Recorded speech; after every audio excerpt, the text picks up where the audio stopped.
It's energizing the city of Philadelphia. As well as Father Thomas Higgins. It'll be the second papal visit he'll witness. I was, I guess, 24, 25 years old. When he got a close-up look at John Paul II. And when he arrived in Philadelphia, and my mom and my sister went to that in 1979 down in the Parkway. Changed his life forever. And me personally, it was the final moment to say, yeah, I think I want to be a priest. And I entered the seminary the next September. A choice and service to a church, the faithful, and a community he loves. He's now pastor of Holy Innocents Roman Catholic Church. The parish was founded by Monsignor Martin Lynch in 1927.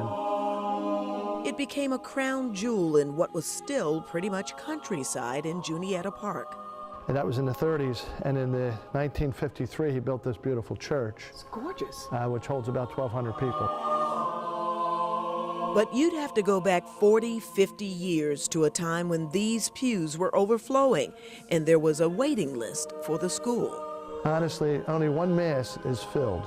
Of the 5 Masses that we have each Sunday at Holy Innocents, only one Mass is filled. So the other 4 Masses, there's room for hundreds of more people. So you don't have the numbers? We don't have the numbers, no. Almost a shadow of what it was, even after 3 other parishes and part of another were merged into the much stronger, self-sustaining Holy Innocents. That was just 2 years ago. Times have changed. Yes, times have changed. Holy, holy. So have spiritual minds, hearts, and neighborhoods. So much so that the Archdiocese has been taking drastic measures to trim the millions of dollars spent each year supplementing churches, parishes, and/or schools not generating enough money to keep their own lights on. That's tough. It has been difficult.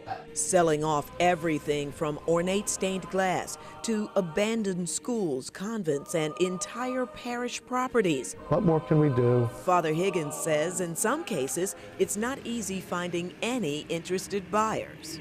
I was overseeing it, and as the dean, as the pastor, and I had to try to help unify these really 4 different parishes.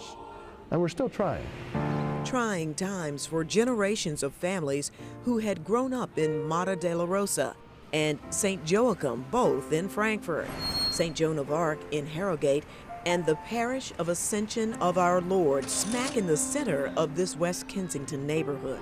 And now after 60, 70, 80 years of being in that parish, they had to say goodbye. It was very, very difficult. Abandoned, sold out, lost is how many in this community serviced by this century-old former parish feel today.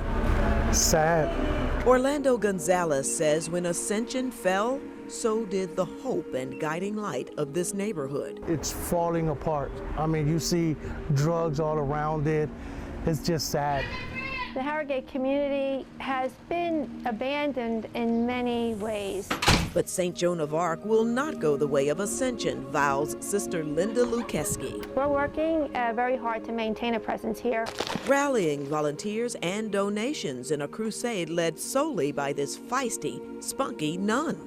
You're simply not willing to give up on this community or this church. No, I'm not.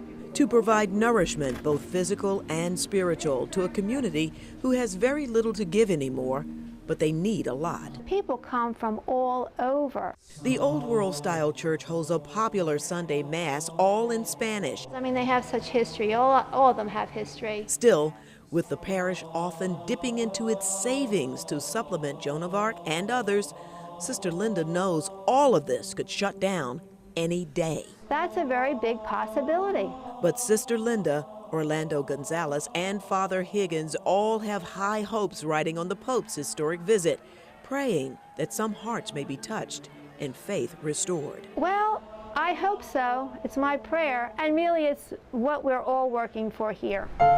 Can there be enough to revive churches and parishes, or at least hold on to the ones still operating?